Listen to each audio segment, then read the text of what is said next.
Alright.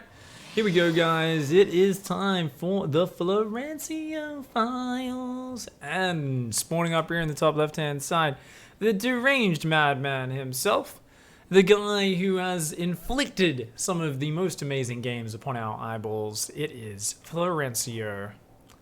Playing on a barcode, because he is pretty much the opposite of honorable. Printf is like the honorable cheeser. He's the one who's always going around in his glistening armor, helping maidens in distress and shit like that. Florencio's the guy who just steals everyone's shit. I've been watching a bit of quite a lot of Star Trek, Deep Space Nine. I feel like Florencio is like a mixture of Quark and pretty much any generic fucking bad guy from anything. He's not just like a full mischievous guy. He's like half mischievous, half pure evil. Like there's a mix. Meanwhile, his opponent down here in the bottom right-hand side, representing the Psystorm community team, it is Steven. Now Steven's just casually playing against a barcode proto, sees a probe come in, is like, oh, that's a little bit of an odd angle, but that's all right. Because, I mean, surely he's just scouting. So he's seen the probe leave his vision there, and it hasn't come in here. And Steven's like, no, that's fine. That probe, he's probably just gone to check out this caution sign over here. I think maybe I should just double check. And Florencio cancels the pylon wall off and just builds a cannon out in the middle of nowhere. Steven trying to block the wall off there. He's gonna let this one get surrounded. Oh no, oh no. A ton more drones being pulled. Steven a little bit too slow though, and the pylon wall on the low ground is complete. Cannon on the high ground gets cancelled. And Florencio's at it again. He's still got a second probe hidden over here, so he can do a secondary cannon rush later on as well. He's already planned ahead to the next stage of douchebaggery. And I mean, that really is just Florencio in a nutshell, isn't it? He doesn't just stop at one douchebag maneuver. He always does multiple. And oh my god, the drones are gonna try and fight it. Oh, Steven, please don't. Please don't. Oh my god, how many drones are going to die? Already 4 going down. The cannons get cancelled and get refunded. But actually, now the creep spread out. This other probe a little bit too slow. The cannons are being blocked. That one, I don't even know how that got down. I feel like there was creep on that square. But, guess it just barely does. Drones going to try and stop these cannons going up. But they're fighting in range. And this single cannon is going to be the demise of Steven. He is going to take out everything.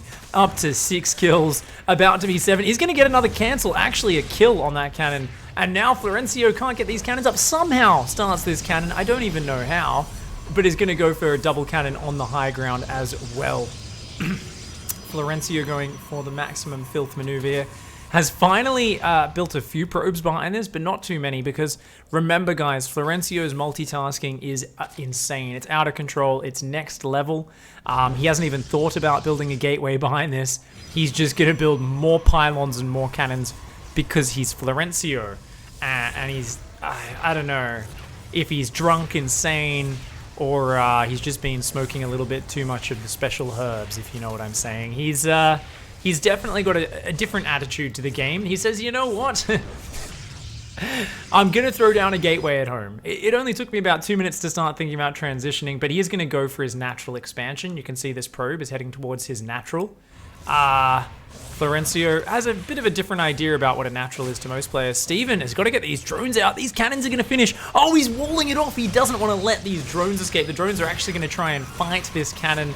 Oh, that's a terrible idea. Oh man, these cannons are just massacring these workers. Steven having a terrible time. Still somehow almost even on workers, but oh, this is not good. He is in trubs. Florencio is still running around with this probe.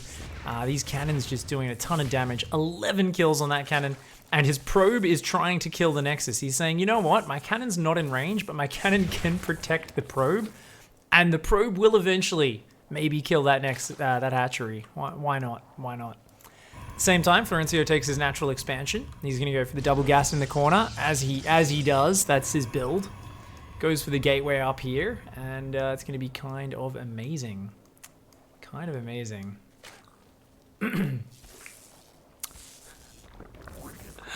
Freaking hacks! What?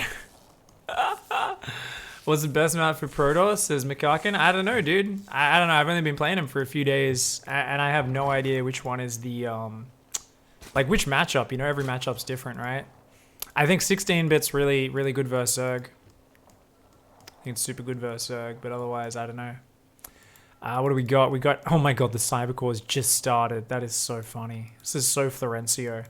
He's like, he's like had an unbreakable position down here for like minutes on end. It's like 5 minutes in. He's like, better start me Cybercore. Got to get some sort of tech going for the next stage. Otherwise, I'm just going to die, I guess. Steven's actually getting up a lair and is starting to make ravages. So he might even be able to break out of this. Let me guess. Let me guess, guys. I'm going to go into full wizard seeing into the future mode. I'm going to look in my crystal ball. I see a Nidus Worm go down. Pop out into the main base, and Florencio recall every single probe down to this expansion. Can anyone else see that happening? I can see that happening. I am 100% sure that's what we're gonna see. Just wait for it. There's 200 gas. That's enough for a Nidus Worm. He's gonna do it. It's only a matter of time. It's how every Florencio Protoss vs Zerg game goes. Pixel, thanks so much for the 3-month resub, my friend. Ice Lomi, also with the Twitch Prime sub. Thank you guys. Really appreciate all the new and old subs today. We've got those new badges for the loyalty subscriptions. Got some new emotes for tier 2 and tier 3 subs as well. Check them out. Spamming them in chat right now. These queens taking a bit of a beating are trying to take down this pylon, but these stalkers getting on this edge. That hatchery is exposed. These ravagers are going to need to break out sooner rather than later. Uh-oh. Oh, one ravager goes down. That roach getting dangerously low. This spine's doing a good job, but there's a shield battery there. The queens need to save up energy for transfuse. They might be able to keep this alive. At the same time, we've got a Stargate building here. Okay, there's a Robo and a Stargate here. All right, we're going to see Immortals and Void Rays. Nice. Nice. This is going to be near unbreakable for Steven. Steven's trying to creep some spine crawlers out. Is desperate to keep this hatchery alive. It's actually up in economy right now, but I don't know if it matters when there's this many cannons and shield batteries in your natural. Roaches and Ravagers finally going to try and break that high ground. This Roach, though, got to keep that alive, Steven. Oh, no. Another Roach goes down. You got to be really efficient against these cannons, but Steven, I think, losing a few too many units. The Immortal comes forward. Oh, God. Immortal plus shield battery equals dead spine crawler. I don't know if you learned that one in school, kids, but this is not a fight you want as the Zerg player. Spine crawler up against Immortal. This Immortal's just going to click on the hatch. Nope, changes his mind, says, okay, let's finish that spine off. Changes his mind again, goes for the hatchery. This is what we call the Florencio damage distribution philosophy. That's where you try to split your damage between as many targets evenly as possible. Because what could be more effective than damaging many units rather than killing a few of them very quickly? Florencio has told us it's because of maths and science that he does this, but he won't actually reveal the secrets as to exactly why the maths and science leads to that conclusion. We just kind of have to trust him. And at this point, who doesn't trust Florencio? He's a little bit of a, you know, he's a trustworthy guy. He seems like he's honest, seems like he's a friendly dude, building photon cannons, proxying his Nexus in your base. And here we go, the Void Ray, the Immortal, the Stalker are going to come forward. I think time is running out of the hourglass here for Steven. He's got 1900 minerals, which he can't spend because he's got no production. And it's a familiar story, guys. One base Hydralisk versus Florencio. How often do we see this? We see this a lot. We saw Neuro doing it against him in one of those previous episodes. We saw a lot of... Oh, the corrosive friendly file takes down a ton of drones. This just makes my day. The recall! And the Immortal and the Void Ray die just before the recall goes down. I don't even know why you would recall there. That's just Florencio saying, oh crap, I think I've almost won this game, but I haven't recalled yet. I'm Florencio. I have to recall every game. It's part of my brand. His PR managers over his shoulder behind his back going, Florencio, what the frack are you doing, you psycho? You've got to fucking recall, otherwise it's not a Florencio game. He's like, oh shit, he kind of panics, recalls randomly home when he's on the verge of winning, and I'm like, alright, why not? Why not? And of course he starts a fleet beacon. He's like, what beats one base Zerg on Roach Ravage attack? It's definitely not more Immortal Void Ray. It's definitely going to be a fleet beacon into Tempests, because as we've seen recently, that's how Florencio finishes his games. He has to get something that can outrange every other unit. It's the only way he feels secure actually finishing the game off. How would you counter Immortal and Shield Battery plays, says MT Tran? One of the most common questions that we get whenever I'm casting these replays. And the answer is, don't let your opponent build their base in your base. So scout and pull workers and defend appropriately. Block the nasty pylon spots. If you check out my Cannons Daily with Printf, we talk about the details of how Protoss players try to get the cannon rush up and how to defend it. And it kind of goes over the details of blocking all the key spots so they can't wall in the cannon, pulling the right number of workers. Once it's up, it's very difficult. One way is to just go mutas, just let them keep that up, take expansions all over and go mutas. Another way is to break out with Ravagers and Zerglings early enough before they get the Immortals out, or when they've only got like one Immortal. Some people can break out with really fast Ravagers if they do it really clean. There's a bunch of different ways. If you're playing at the highest skill level, I've heard some pros say Swarm Hosts on one base is actually not a bad way. If you lose your natural to cannons, going one base Swarm Host is actually really good apparently. I haven't tried it yet. I've been meaning to. I haven't had a chance to. For now, we are watching, of course, Florencio just kind of be like, hey, here's a Tempest. Just producing one Tempest at a time. He's going to stutter step to out-micro these Hydras. The Hydras, ooh, actually get a bit of damage. He killed that slow Zergling, though. That was well worth it. The micro, the APM. Bit of a supply block here on 67 supply for Florencio, who has a random Void Ray wandering around the map. I think he's looking for Overlords, and he's actually missed this one and this one in the most obvious standard spots. Florencio showing great game sense to hunt through the middle of the map rather than the two spotting locations. Oh god, here comes a Hydra Queen push. The shield batteries though doing some work. That Tempest gets microed back. Oh my god, is this Florencio playing, or did he give Neeb the controls? I think Neeb was over at Florencio's house while he was playing this game. He handed the controller to Neeb. That's right, he's playing on a controller. Apparently Florencio plays the game on an Xbox controller. That would actually explain a lot, to be honest. Once again guys, just to remind you, this is Florencio's control group setup. Main Nexus only on control group 1, not even the natural. That's just how Florencio plays. But yeah, he was actually pulling back the Tempest and pulling back the Immortals and stutter stepping two separate units. I mean, this is not the Florencio we've come to know and love. This is like some new fucking Florencio who's invited Neeb over to get some fucking, he's like, hey Neeb, I've got some guac. I got some guac and Doritos. Come over, we'll fucking hang out, man. He gets there. Neeb's like there. He's like, "Where's the guac?" Florencio's like, "Oh, it's in the kitchen. Let me just hold the controller. Can you just just micro this game for me?" Neeb finishes off that fucking Hydra push with his beautiful control, and suddenly we realize that Florencio is a bit of an account sharing cheat. In the end, I don't think there even was any guac, to be honest. I don't even think there was any guac, man. People put guac on Doritos, says Rudabay, or the plain Doritos. Oh, do you guys not have plain Doritos in America? Is that not a thing? I mean, obviously, like, just like any corn chip works, but like, do you not have plain Doritos, Borgie? You don't have like just original salty Doritos, like plain corn chips that are just salty? Is this an Australian thing? You don't call them Doritos? You don't? Oh my god, that's crazy. That's crazy. So like when we make nachos, if we want to get like the good corn chips, because we don't have proper tortilla, we do these days, but not as much. We just use the salt flavored Doritos. I never even knew you guys don't even have Dorito branded tortilla chips. Well, yeah, you guys use like the proper chips and stuff. No, we just use like the salty as fuck Doritos that are like plain salt, beautiful cornstarch flavor. Tastes delicious.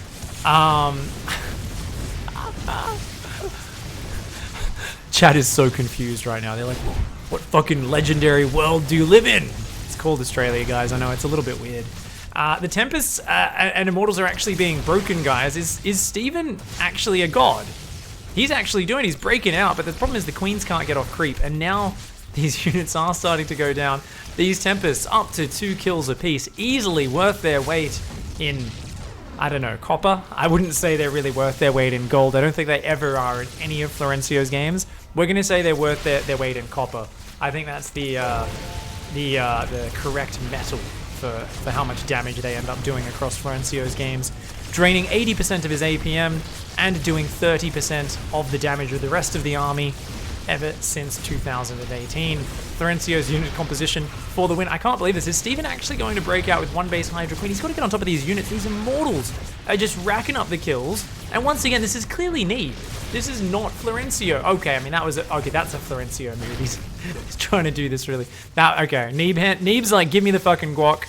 Hands the controller back to Florencio, and we see Florencio start to kind of fall apart here. This is no longer Neighb in control of this game. And you know what? I think Steven might have a shot here. All the production goes down. Florencio's like, it's fine. I've got my my third base at the normal location. He's still microing a single Tempest against this, as if that isn't like the most dangerous thing ever. These Hydras could just run under it and kill it, but I mean, it's definitely not Neighb on the controls. Look at him try to micro this.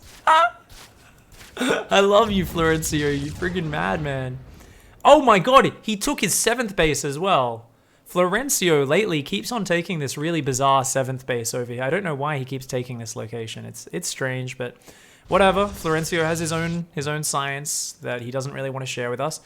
Meanwhile, we still don't have Warp Gate research, by the way, because it's a Florencio game. He doesn't believe in upgrades. We have a single Colossi, a 2nd Robo, and we have 3 Stargate Oracle on the way. Because that's the natural 16-minute transition when you've already won the game. Okay. Shit, that host was from In Control, by the way. Welcome. Guys who hopped over from In Control's stream, you might be Protoss fans. Please do hop over into my chat if you want to ask any questions. X5_pig. But the important thing for you guys to know is you're watching In Control's stream, so you're probably watching some pretty low-level StarCraft play compared to this. What we're watching right now is the pinnacle of Protoss strategy. So just in case you guys have been picking up any bad habits, watching someone with very little esports experience over the years like Jeff, what we have here is actually the height of esports. Oh, the Pylon show was just on, wasn't it? Actually, Jeff wasn't even there because he was away today. So thank you, Artosis, for that host. Thank you so much, dude. Appreciate everyone who's hopped over from the Pylon show. Yeah, basically we're watching Florencio. So if you guys who don't know what the Florencio files is, basically Florencio is a about 5.2, 5.3k player on the North American ladder. He has one control group, which he puts his main Nexus on. And we've cast games of him beating famous names like Avillo, Neuro. We've seen games of him basically winning in about the worst way he possible could. As I was just saying, he doesn't believe in upgrades. Apparently is massing oracles. This is his natural expansion. This is literally the expansion he takes every single game. Good to see Artosis actually joining the game here as well. Good guys in chat pointing that one out. Thank you. Good to see Dan hopping right into my replay. Straight from the Pylon show into powering most of the important production there, all by his lonesome. Hopefully Florencio feels like throwing in a Tassels Pylon to back him up. We'll see how it goes. The Oracles are now going to come in, and this is, you know, Florencio, he's not the best at finishing games, but I think this might get the job done. He's going to use some incredible Oracle micro there. You could see how he kind of A-moved them, and it allowed the units to attack on their own, which, to be fair, usually gives much better results than him actually actively microing the units. So looks like his decision making has been leveling up a little bit over the last few weeks. Good to see Florencio bringing out the plays. We're going to be casting maybe 1 or 2 more games after this, depending on how long they go. This show is called the Florencio Files. Thanks for all of the content. Thank you so much for the $5 tip, Spawn. You guys can see the rest of the episodes over on YouTube. People have been demanding more and more of it, which is why we keep bringing this show back. As always, you guys like a piece of content, let me know, and I will cast more of it. Right now, we have no range. Oh, no, we got range! He got 1 upgrade. That's the only upgrade I've ever seen him make. Thermal Lance. Okay, Florencio. Colossus Oracle, the pro composition there. He stutter steps into the Hydras. And then attack moves, and thankfully has a whole goddamn fuck off lot of lasers. And we'll clean that game up. Okay, Florencio in true form, as per always, is just kind of hanging out and building cannons, taking, I think it was 5 minutes 30 into that game, despite having the natural cannon before he thought about building a cybercore, but he figured it out eventually, got out the Immortals and the Void Rays. Was on the verge of victory about 7 minutes earlier in that game, and then decided to build, to recall his units home for no reason. So I think really, I mean, one day we can actually do a whole series of Pig Daily videos on Florencio files, and we can try and figure out the logic and reasoning behind his decisions.